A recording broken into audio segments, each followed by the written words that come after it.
All right, everyone, welcome back to the Talkin' Soccer YouTube page. I am Justin Horniker, and today we are going to talk about some big news in the NWSL free agency market as Morgan Gautrat and former Chicago Red Stars captain Vanessa Dibernado have signed with the Kansas City Current. Announced today, teased in a social media post yesterday that pretty much ruined it as far as the surprise goes, but it was a funny video, so you have to give them some slack there. But this is Kansas City's first big splash in free agency after losing Kristen Edmonds to Gotham last weekend. It was something that was desperately needed, especially with the kind of unease in the fan base in terms of can Kansas City attract free agents? Does Missouri being the way it is in terms of women's bodily autonomy, does that affect Kansas City's ability to bring in free agents? And I think what we're learning here is that when you have as much as Kansas City is a mid-market city, it is in every sense of the word, when you have owners who have clearly built something that's a player-first environment, when you have players, a team that everything is all about player empowerment, and when you build that, it's a situation that players want to be in, especially players like Gautrat and DiBernado who come from a Red Stars team that was not built in that way.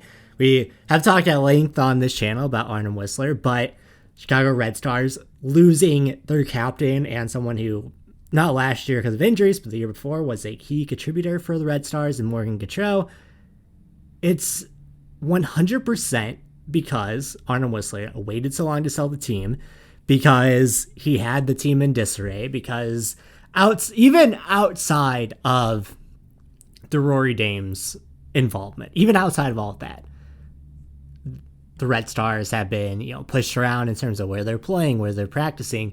And to come to KC have, the first women's dedicated training field that they privately funded themselves. They're not this year, but within the 2-year contracts that both of them signed, they will be playing in Kansas City's brand new stadium on the riverfront, built specifically for the Kansas City Current.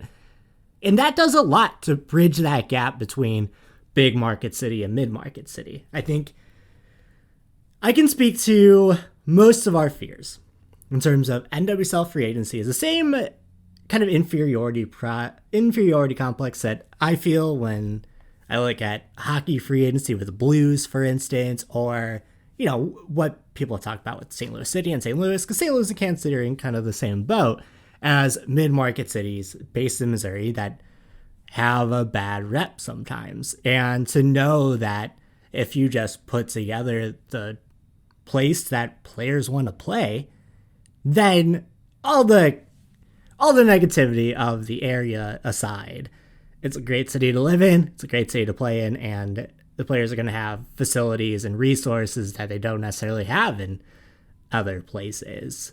And if you look at, what Gotham has been able to do this offseason so far, what Angel City thought they were going to be able to do, Dibena aside, I'm not sure. Obviously, a Dibena signing for Angel City changes everything, but offseason is going in a different direction than I think many expected at the start of free agency. Now, Kansas City made the final last year. They have often punched above their weight in that aspect. And when you watch them play and you watch all the content around them, it obviously looks like a place and a team that you'd want to be a part of. So I think for what Camille Levin has done in building the group, focusing on personalities that mesh together, Matt Potter has done a great job at building a team with players and a play style that players want to play. So now that we've kind of talked about that, we've got that out of the way. Like I said, DiBernado and Gautrat both agreed to 2-year contracts. We don't know the dollar amounts there, but I assume at some point within, whenever salaries are announced within the next year, we'll be able to dive into that. But let's talk about the players themselves. Vanessa Dibernado, like I said, was a Chicago Red Stars captain, and it helps fill a role that the Current are missing with Sam Mewis's injury probably taking longer than expected. It seems like the team is being coy around that, and it seems like they're not expecting her to be ready for the start of the season.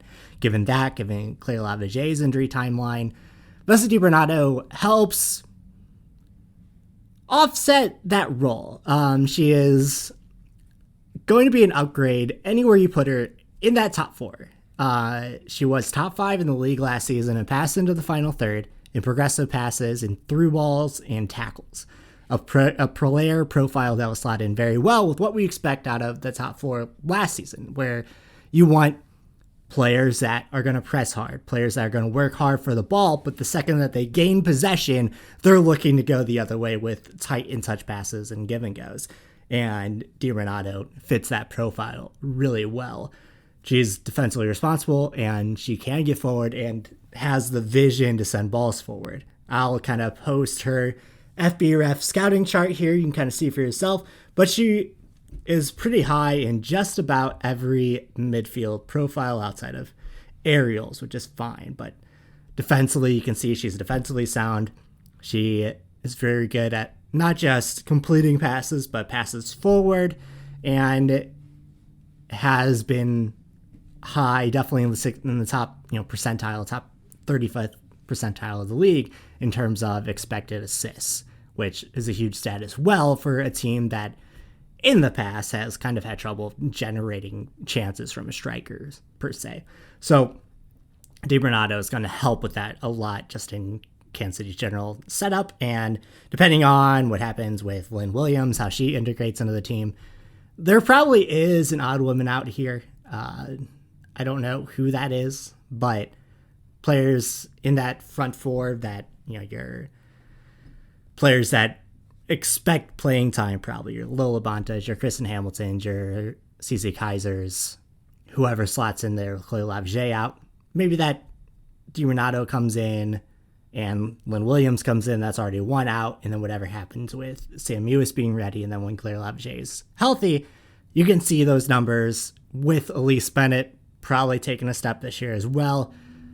There's going to be room to find someone someplace to play, I feel like. And that's going to help with something we'll talk about later in this video, which is where to go next. But let's talk about Morgan Gautrat as well. Gautrat was the player I profiled in my free agency primer. I'll link that somewhere around here, probably in the end of the video. Midfielder that can fit in well with how the current deputized Alex Loera and Desi Scott last year.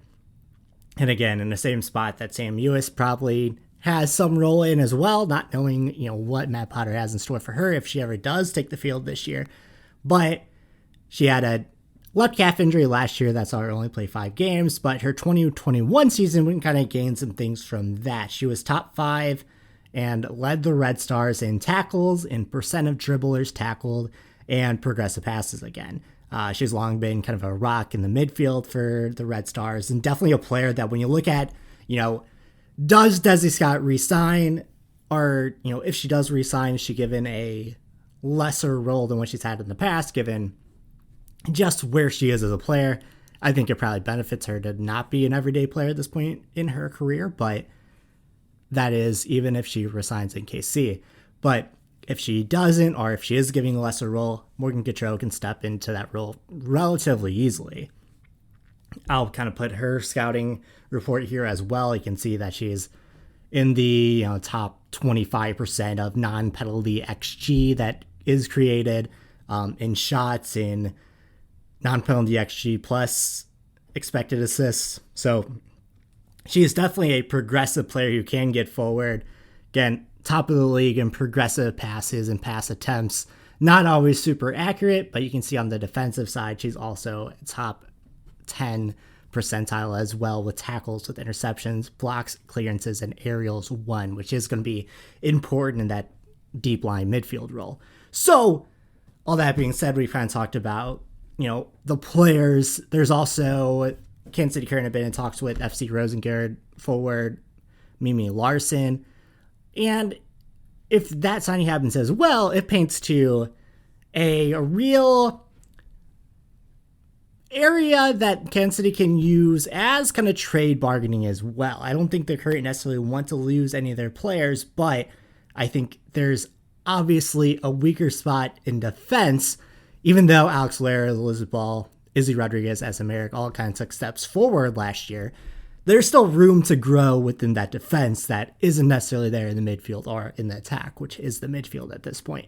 Mallory Weber will be healthy this year. She missed all of last season.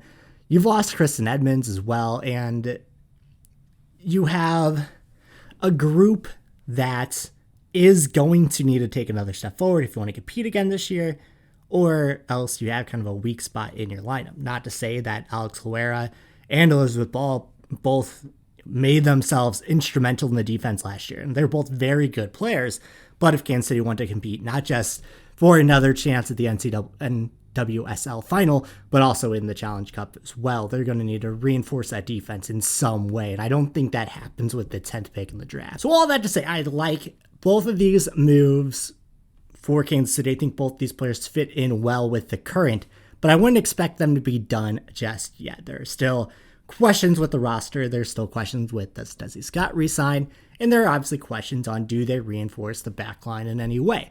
If that Mimi Larson signing finally gets over the line, that helps out from the attacking space, but there's still room to grow defensively, and I think there's just too many bodies. In terms of, you've seen this team in the past send players elsewhere. Victoria Pickett, for instance, being sent to Gotham to grow as a player in a place that she's going to get playing time versus sitting on the bench and you get an asset for that. And I think Camille Levin is very smart, not just in doing right by the players, but also in recouping assets for a player that wanted better opportunities elsewhere. So that's just something to think about as we go forth into the rest of the NWSL offseason. But for now, thank you all so much for watching. Let me know what you think about both of these signings down below. Who you hope your team signs in the offseason? Make sure you subscribe if you haven't already. And folks, we'll talk very, very soon.